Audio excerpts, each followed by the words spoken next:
Mereka melakukan serangkaian pembunuhan atau biasa disebut dengan serial killer.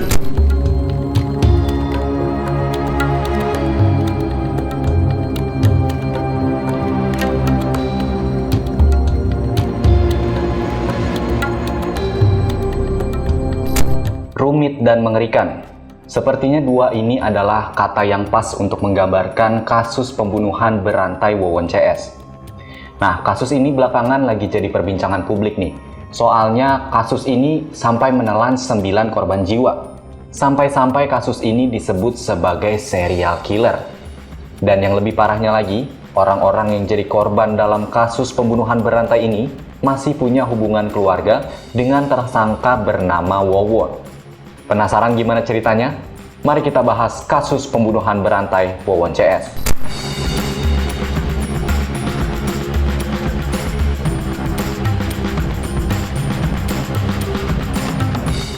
Bermula pada 12 Januari 2023 kemarin, satu keluarga ditemukan tergeletak di sebuah rumah kontrakan daerah Bantar Gebang, Bekasi, Jawa Barat. Di kontrakan itu ada 5 orang yang ditemukan dalam kondisi tergeletak dengan mulut yang mengeluarkan busa. 3 diantaranya meninggal dunia. Mereka bernama Ai Maimunah, Ridwan Abdul Muiz, dan Riswandi. Sedangkan 2 yang selamat bernama MDD Solehudin dan Ayub. Saat melakukan olah TKP, polisi menemukan fakta kalau satu keluarga itu diracun dengan menggunakan pestisida. Nah, fakta ini diperkuat dengan temuan sisa racun pestisida yang ditemukan di sebuah bungkusan plastik di belakang kontrakan tadi. Setelah ditelusuri nih, ternyata yang meracuni itu adalah sang kepala keluarga bernama Wawon Erawan alias Aki. Racun itu dimasukkan Wawon ke dalam kopi yang diberikan kepada 5 orang tadi. Nah, ternyata si Wawon ini nggak bekerja sendirian guys. Si Wawon bekerja sama dengan Dede yang juga keracunan tadi. Loh kok bisa? Jadi, si Dede ini tuh tipu-tipu guys. Dia itu juga ikut minum kopi yang ada racunnya supaya 4 orang yang lainnya itu percaya kalau kopinya itu nggak diapa-apain. Terus, yang lebih mengejutkannya lagi, polisi juga menemukan sebuah lubang berukuran 1 x 2 meter di belakang kontrakan. Berangkat dari situ, polisi akhirnya menyimpulkan kalau kasus ini bukan sekedar keracunan biasa. Akhirnya 5 hari berselang atau tepatnya pada 17 Januari 2023, polisi menangkap Wawon dan juga rekannya bernama Duloh di daerah Cianjur, Jawa Barat. Nah, di Cianjur, polisi juga menemukan kejanggalan. Di sana ditemukan 3 buah lubang yang berisi jenazah korban pembunuhan berantai Wawon CS. Lubang pertama berisi jenazah bernama Bayu, dan yang kedua berisi jasad Parida. Nah, yang ketiga ini guys, polisi menemukan 2 jenazah sekaligus dalam satu lubang. Lubang itu berisi jenazah Wiwin dan Noneng. Tapi ternyata ada 1 orang lagi yang juga menjadi korban pembunuhan berantai Wawon CS di Cianjur. Namanya adalah Halimah. Tapi jenazah Halimah tidak dikubur bersama korban-korban lainnya. Jenazah Halimah dimakamkan secara wajar di wilayah Kabupaten Bandung Barat. Dari temuan-temuan ini, polisi akhirnya menetapkan Wawon, Duloh, dan Dede sebagai tersangka. Ternyata korban meninggal dunia di Bekasi ini dibunuh karena para tersangka ini diketahui melakukan tindak pidana lain.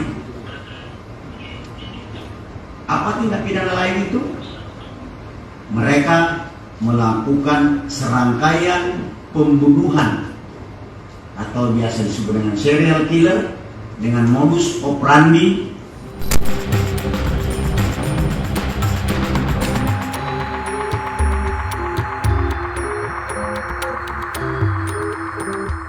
Oke, tadi di awal disebutkan kalau para korban ini masih punya hubungan keluarga dengan Wawon.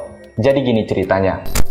Wawon mengaku punya 6 istri, yang 3 diantaranya menjadi korban pembunuhan berantai. Istri pertama Wawon bernama Wiwin, yang dibunuh pada tahun 2020 kemarin.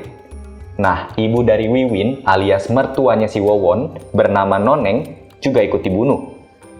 Kemudian Wawon menikah lagi dengan 3 perempuan bernama Ende, Heni dan Iis yang menjadi istri kedua, ketiga, dan keempatnya si Wawon. Tapi, Ende, Heni, dan Iis ini lolos dari pembunuhan berantai. Lalu istri kelimanya si Wawon bernama Halimah tewas dibunuh oleh si Dulo. Nah, yang lebih parahnya lagi, Wawon itu menikah lagi dengan anak tirinya bernama Ai Maimunah. Jadi Ai Maimunah ini adalah anaknya Halimah, istri kelimanya si Wawon. Sedangkan korban bernama Ridwan dan Riswandi adalah anak dari Ai Maimunah hasil pernikahan sebelumnya, alias anak tirinya si Wawon. Nah, kalau korban bernama Bayu, itu baru anak kandungnya si Wawon dari hasil pernikahan dengan Ai Maimunah. Gimana? Rumit kan? Tapi itu belum semua. Masih ada 2 korban lagi bernama Siti dan Parida yang merupakan tenaga kerja wanita atau TKW. Loh, kok tiba-tiba nyambung ke TKW? Jadi gini ceritanya.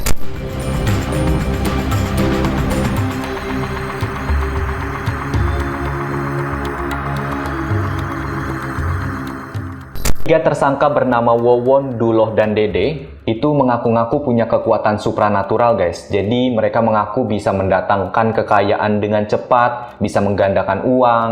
Terus mereka itu menargetkan perempuan yang berprofesi sebagai tenaga kerja wanita.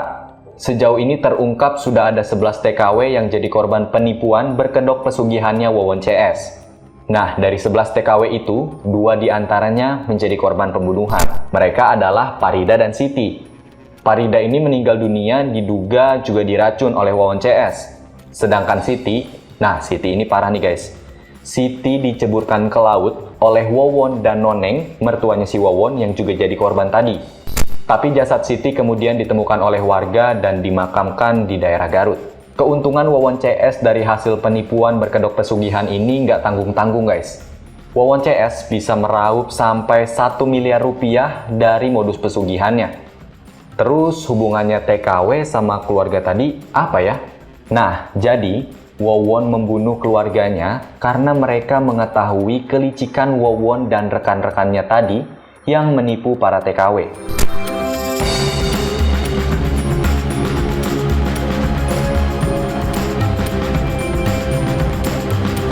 Untuk lebih jelasnya, kita akan bertanya langsung ke kriminolog dari Universitas Indonesia, Adrianus Meliala.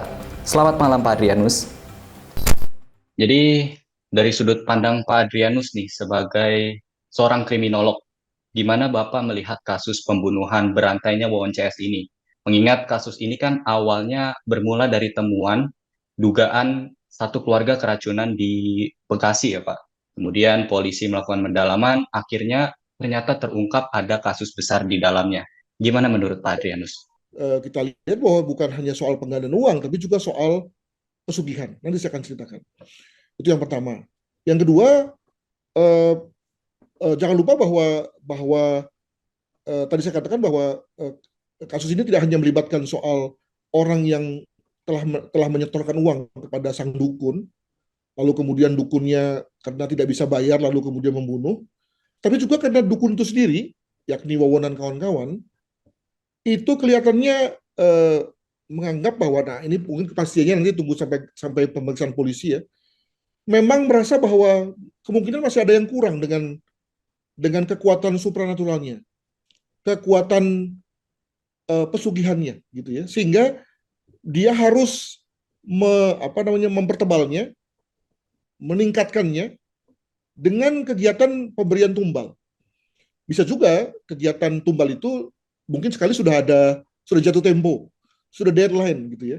Maka kemudian dia lalu memutuskan untuk melakukan kegiatan keracunan sebagaimana kita lihat di Bekasi yang lalu tadi dikatakan bahwa pada dasarnya adalah kasus yang dilaporkan kepada polisi sebagai kasus keracunan. Nah, jadi dengan adanya kegiatan menghabisi nyawa keluarga melalui tindakan dengan meracun ataupun tindakan dengan cara mencekik dan seterusnya dari para korban, maka diharapkan lalu kemungkinan kemampuan perdukunannya makin meningkat. Maka dengan begitu dia lalu bisa lebih banyak mengundang klien, ya, orang yang ingin agar uangnya digandakan, dan mungkin sekali agar berhasil gitu ya, sehingga kemudian lalu testimoni dari satu klien kemudian akan diikuti oleh klien-klien yang lain yang akan makin banyak datang. Nah, saya tidak tahu mana yang terjadi lebih dulu. Apakah kegiatan pencarian uang dan penggandaan uang dulu, baru kemudian sang pelaku, para tersangka ini merasa perlu menambah menarik tentu saja dengan kegiatan perdukunan, atau sebetulnya mereka sudah punya kegiatan perdukunan dulu, baru kemudian buka praktek mencari mangsa melalui kegiatan penggandaan uang.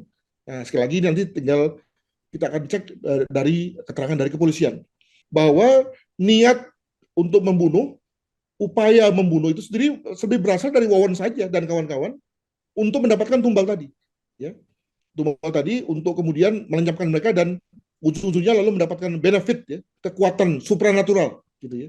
Jadi bukan pertama-tama karena mereka takut akan dibuka rahasianya oleh kepolisian dan seterusnya. Demikian.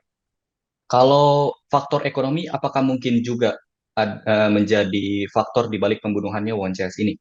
Ketika kita melihat sebagaimana diuraikan oleh polisi bahwa pembunuhan yang pertama itu dilakukan terhadap TKW yang nagih uang, ya kan? Nah, maka sampai situ masih lumayan tuh, masih bisa diterima bahwa pembunuhan itu adalah akibat dari situasi mendesak. Dia takut dituntut bertanggung jawab, dia takut dilaporkan pada polisi, maka daripada dia dilaporkan, saya matikan saja, dibunuh sajalah si TKW tersebut. Tapi bagaimana dengan pembunuhan yang ketiga, keempat, sampai 9? Kan ini sesuatu pembunuhan yang lebih bersifat self-driven, kan? Lebih bersifat pembunuhan yang saya sendiri. Artinya saya sendiri itu adalah Wawon dan kawan-kawan sendiri yang menginisiasinya. Melakukannya, memilih korbannya, menentukan modusnya, membuat lubang dan seterusnya. Jadi sebetulnya tidak ada hal yang mendesak sebagaimana yang terjadi pada konteks pembunuhan pertama dan kedua. Nah, ini mau mengatakan bahwa pembunuhan ini maupun kejahatan yang dilakukan oleh Wawon dan kawan-kawan itu lebih bersifat self-driven, keputusan sendiri, ya, bukan karena miskin, tapi karena memang saya memutuskan, ya, dalam hal ini kalau saya memakai bahasa Wawon, untuk terlibat dalam hal seperti itu karena saya anggap baik hal itu. Kalau dari ciri-cirinya sendiri atau tingkah laku dari seorang pembunuh berantai itu seperti apa sih? Oh, tidak ada initial gesture yang signifikan, ya. Jadi mereka umumnya adalah orang-orang biasa saja yang kita sebut sebagai ordinary people, dan itu yang kemudian menyebabkan lalu mereka bisa berpetualang dari satu kasus ke kasus yang lain tanpa terdeteksi, ya. Jadi kalau misalnya mereka sudah memperlihatkan sesuatu yang aneh, itu lalu mengundang kecurigaan, ya, sehingga lalu tidak sampai ke korban keberapa gitu, ya, lalu kemudian bisa terungkap. Namun mereka umumnya menampilkan perilaku yang ordinary, dan itu yang kemudian menjadi tidak munculnya kecurigaan. Dan ini kan juga dilakukan oleh Wawon, kan. Ada tetangga yang bertanya untuk apa dibuat lubang, gitu, ya. Nah, dia lalu menjawab dengan cepat untuk safety tank. Nah, ini kan satu langkah cerdas, ya, untuk membuat orang lain tidak curiga dengan jawaban-jawaban yang sederhana sebetulnya, gitu. Jadi begitu situasinya. Kasus pembunuhan Wawon CS ini masih terus bergulir. Polisi sampai saat ini masih mencari barang bukti dan saksi-saksi untuk mendalami kasus ini. Para tersangka juga sudah terancam pasal pembunuhan berencana dan tindak pidana pencucian uang. Lalu bagaimana kelanjutan kasus ini? Saksikan terus perjalanan kasus pembunuhan berantai Wawon CS hanya di kompas.com, Jernih Melihat Dunia.